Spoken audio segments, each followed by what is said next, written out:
Pernah gak kamu mikir begini? Kenapa ada orang yang sekolahnya biasa aja, nilainya gak selalu paling tinggi, tapi justru idenya mengubah dunia? Dan sebaliknya, kenapa ada orang yang hafal semua rumus, tapi cara berpikirnya mentok di situ-situ aja? Hari ini kita gak mau bahas rumus fisika, gak mau bahas angka, gak mau bahas teori yang bikin dahi berkerut.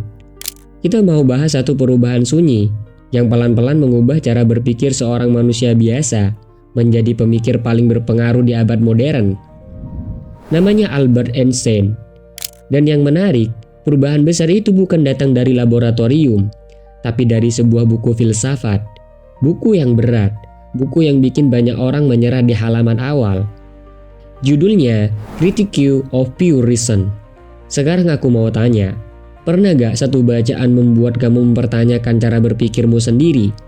Kalau pernah, kamu akan paham kenapa cerita ini penting. Sebelum kita lanjut, selamat datang di Human Skill, tempat kita ngobrol pelan tentang cara berpikir, tentang cara memahami realitas, dan tentang bagaimana manusia besar dibentuk bukan oleh bakat saja, tapi oleh keberanian berpikir berbeda. Einstein muda, bukan murid teladan. Ia sering dianggap lambat, susah diatur, terlalu banyak bertanya. Sekolah pada masanya mengajarkan satu hal utama, hafal, patuh, dan jangan membantah. Sekarang aku mau tanya ke kamu, kalau kamu hidup di sistem seperti itu, dan kamu tipe orang yang suka bertanya, apa yang akan terjadi? Einstein merasa sekolah bukan tempat untuk berpikir, tapi tempat untuk meniru. Ia tidak menolak ilmu, ia menolak cara berpikir yang dipaksakan. Dan disinilah titik pentingnya. Einstein bukan anti pengetahuan. Ia hanya ingin tahu, apakah semua yang kita anggap benar, benar-benar mutlak? Pertanyaan ini yang membawanya ke bacaan-bacaan filsafat berat. Salah satu bacaan yang paling mengguncang pikirannya adalah karya Immanuel Kant, lewat Critique of Pure Reason. Kant tidak sedang menjelaskan dunia. Ia sedang bertanya, bagaimana manusia mengetahui dunia? Ini bukan buku yang menjawab cepat. Ini buku yang membuat pembacanya meragukan pikirannya sendiri. Dan disinilah Einstein berhenti sejenak. Kant mengatakan, realitas tidak kita terima begitu saja.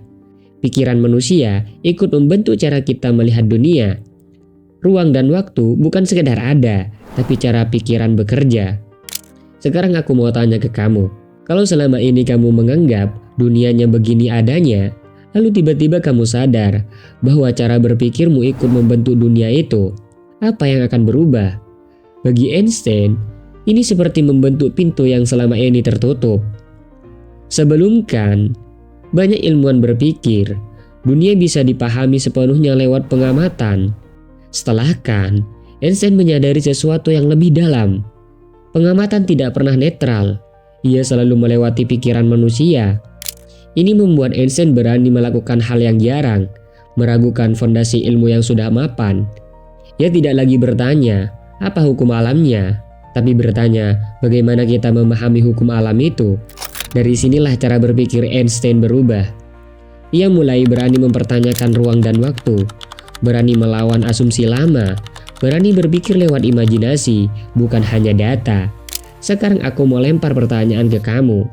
Berapa banyak dari kita yang sebenarnya tidak takut salah, tapi takut mempertanyakan hal yang sudah dianggap benar? Einstein memilih jalan yang tidak nyaman. Einstein terkenal dengan eksperimen pikiran. Ia membayangkan, naik di atas sinar cahaya, berada di ruang tanpa waktu, melihat dunia dari sudut pandang yang mustahil.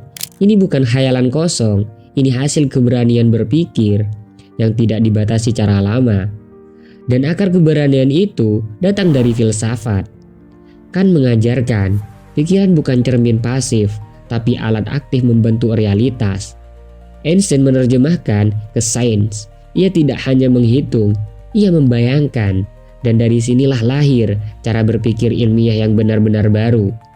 Yang menarik, semakin dalam Einstein berpikir, semakin ia sadar pengetahuan selalu terbatas, kebenaran selalu sementara, dan manusia harus siap salah. Ia berbeda dengan sikap sok pintar. Einstein justru percaya orang yang paling berbahaya bukan yang tidak tahu, tapi yang merasa sudah tahu segalanya. Sekarang refleksi sebentar. Kapan terakhir kali kamu mengizinkan pikiranmu berubah? Kalau kita rangkum, Critique of Pure Reason tidak membuat Einstein lebih cepat menghitung, tapi membuatnya lebih berani bertanya, lebih sadar batas pikirannya, lebih bebas dari dogma lama. Einstein menemukan bahwa terobosan besar tidak datang dari hafalan, tapi dari cara berpikir yang jujur dan terbuka. Ia tidak melawan ilmu, ia melawan kebiasaan berpikir yang malas. Sekarang pertanyaannya bukan lagi soal Einstein, tapi soal kamu. Kalau hari ini kamu merasa mentok, idemu buntu, hidupmu seperti diulang terus, mungkin masalahnya bukan kurang kemampuan, mungkin kamu hanya belum berani mempertanyakan cara berpikirmu sendiri. Seperti Einstein, perubahan besar sering dimulai bukan dari jawaban, tapi dari satu keberanian sederhana, berani berpikir berbeda. Dan kadang keberanian itu datang dari satu bacaan berat, yang kamu baca pelan-pelan, dan kamu biarkan mengubah caramu melihat dunia. Bukan untuk pamer, bukan untuk merasa paling pintar, tapi untuk bertumbuh.